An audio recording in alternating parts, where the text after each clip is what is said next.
संस्कृत में व्याकरण का अध्ययन हम करने के लिए सबसे पहले संज्ञा शब्द को ही लेते हैं।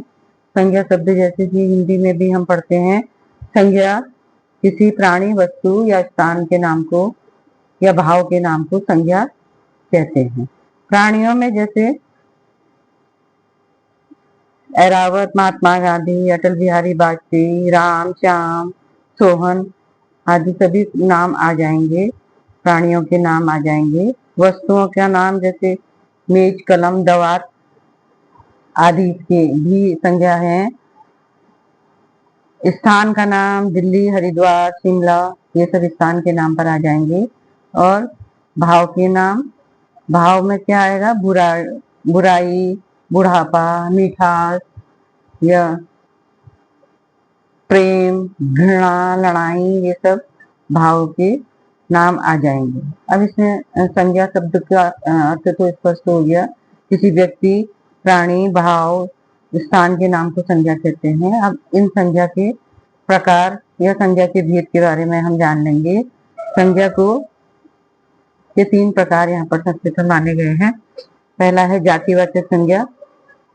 जातिवाचक संज्ञा के अंतर्गत वे शब्द आते हैं जो किसी विशेष प्राणी, वस्तु अथवा स्थान के का बोध कराते हैं, वह व्यक्तिवाचक संज्ञा कहलाते हैं। जैसे राम, हरि, गुरु, हिमालय, नरेंद्र मोदी आदि जो हैं, ये सब व्यक्तिवाचक संज्ञा के अंतर्गत आते हैं। फिर जातिवाचक संज्ञा के अंतर्गत जातिवाचक संज्ञा किसी प्राणी, स्थान, वस्तु या की जाति या उसके समूह का बोध जो कराते हैं, उनको जातिवाचक संज्ञा कहते हैं। जातिवाचक संज्ञा जैसे पुरुष, गैर, घर आदि जो है वो जातिवाचक संज्ञा है। फिर भाववाचक संज्ञा के को हम संक्षेप में जानेंगे।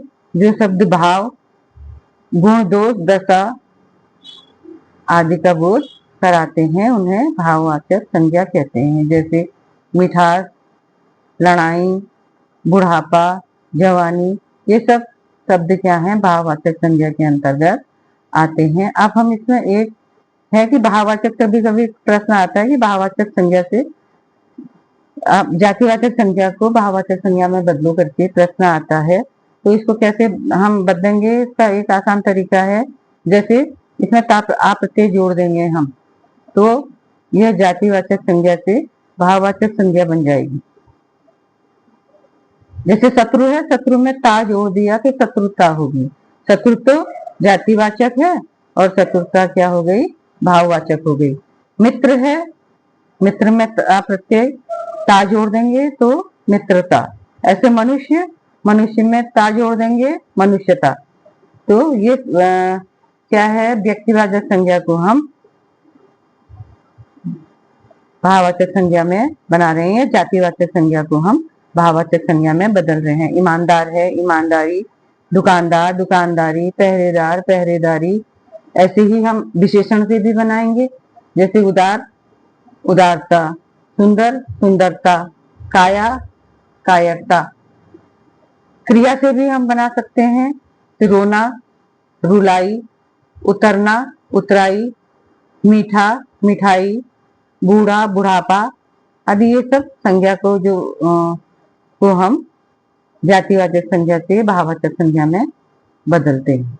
अब सर्वनाम शब्द है। सर्वनाम शब्द का भी वही परिभाषा होगी जो हिंदी में होती है कि जो शब्द संज्ञा के बदले बोले जाते हैं उन्हें सर्वनाम कहते हैं। इसके अंतर्गत आते हैं सह, तौ, सर्व, तद, युष्मत्, अस्मत् आदि मुख्य शब्द हैं। इसके बाद हम लिंग में आएंगे। लिंग की परिभाषा संज्ञा के जिस रूप से किसी व्यक्ति, वस्तु या स्थान के स्त्री या पुरुष होने का बोध होता है उसे लिंग कहते हैं। लिंग का शाब्दिक अर्थ है निशान या चिन्ह, अतः लिंग उस चिन्ह को कहते हैं जिस शब्द से पुरुष जाति या स्त्री जाति का या नपुंसक लिंग वाचक होने का बोध होता है। जैसे राम, रमा, मित्र, सखा आदि।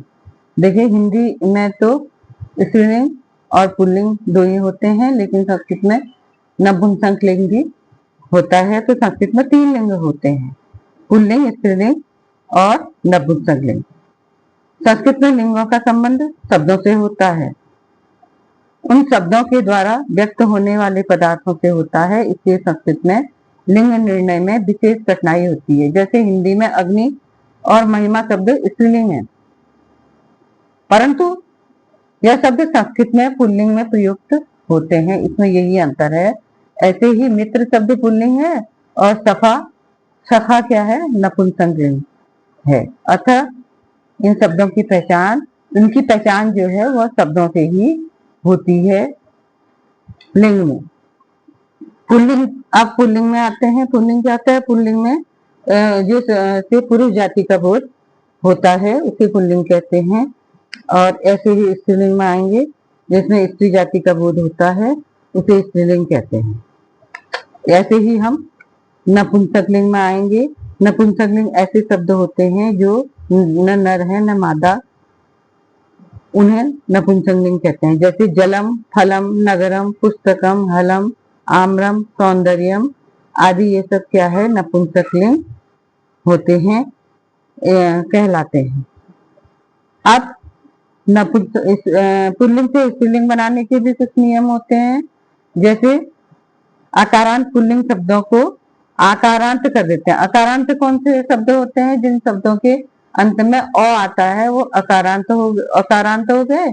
और जिन शब्दों के जैसे राम, श्याम, ये क्या है, इनके राम अ आया ना लास्ट में, तो ये अकारांत हो गए। और आकारांत क्या होंगे?